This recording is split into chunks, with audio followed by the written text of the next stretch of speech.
8:43, welcome back. October is ADHD Awareness Month, and the disorder begins in childhood and is a lifelong neurodevelopmental disorder.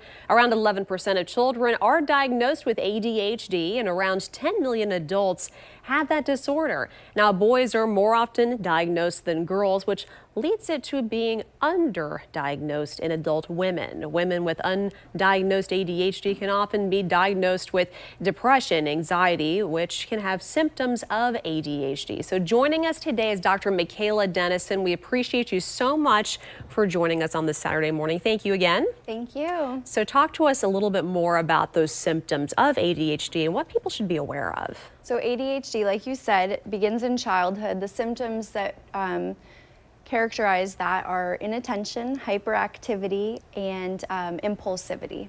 Talk to us about how ADHD is diagnosed. I think there's some differences there probably, right? So, usually if a parent is concerned about a child potentially having ADHD, or the teacher is bringing up concerns, then we recommend that they go to the pediatrician.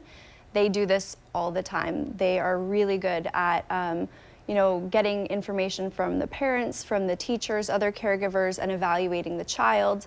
They are welcome to also see child and adolescent psychiatrists or a psychologist.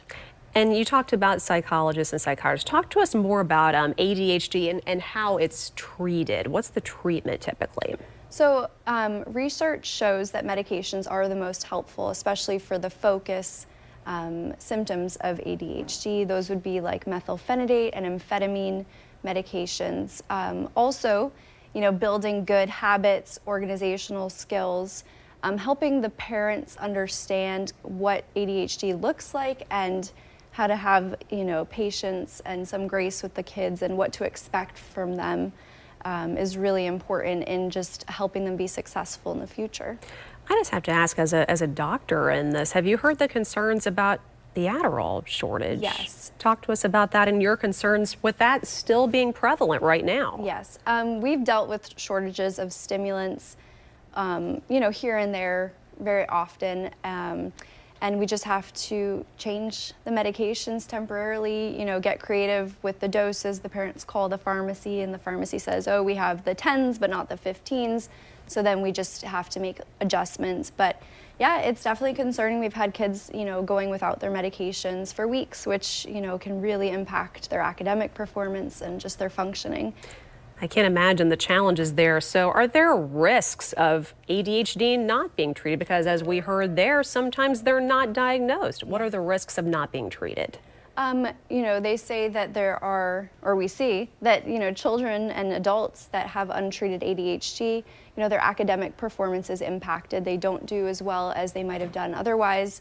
If it was treated, that leads to dropouts, and then, like you said, people being misunderstood, they might end up self-medicating, develop substance abuse issues. We see that a lot. And then, it's very common that because of those struggles, because of the ADHD, that, people can develop depression and anxiety and other, more serious psychiatric conditions.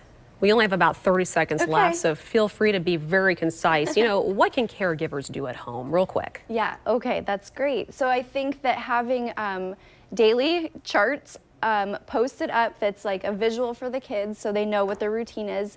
It's the same thing every day and they can just refer to that versus the parents having to constantly cue them is really helpful. Getting enough sleep, nutrition, exercise, limiting screen time. Those are all things that I talk to all of my families about. Very good, Dr. Denison. We appreciate your expertise and thank you for joining us today with this great information. Thank you.